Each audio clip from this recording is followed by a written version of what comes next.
So I ripped some of the boards and put them around these posts. Working on those over there. I have to go to the store and get more wood.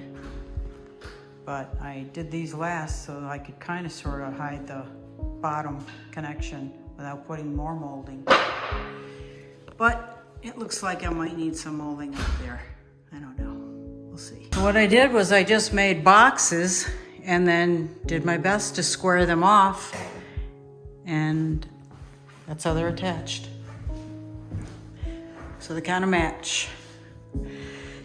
And we're gonna make some shelves. That's what these things are, 2 boxes of shelves. There's the heater and the air conditioner. We've got to put the blinds up.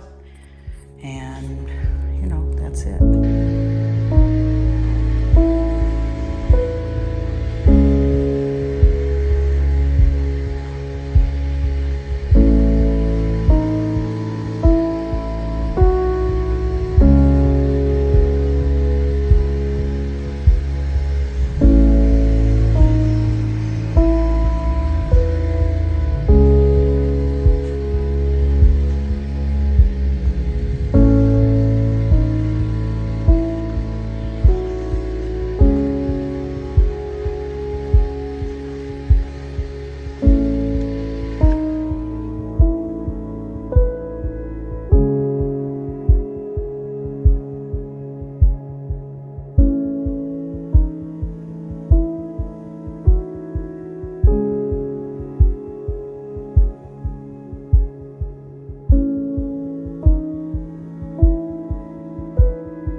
So I started out with this board here.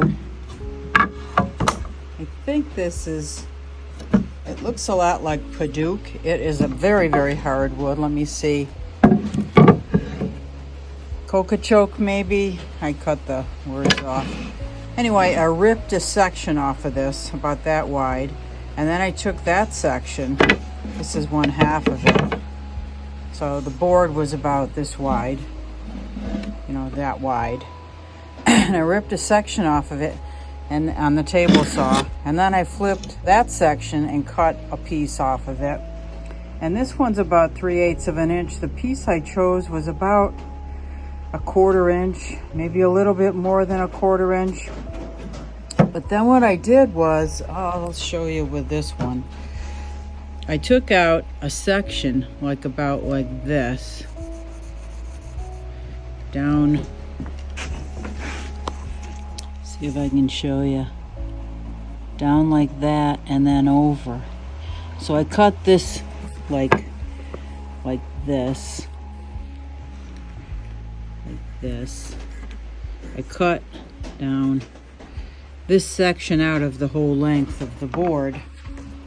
And then I sanded it all down. This wood is so hard when you run it through the table saw, it burns because it's such a hard wood.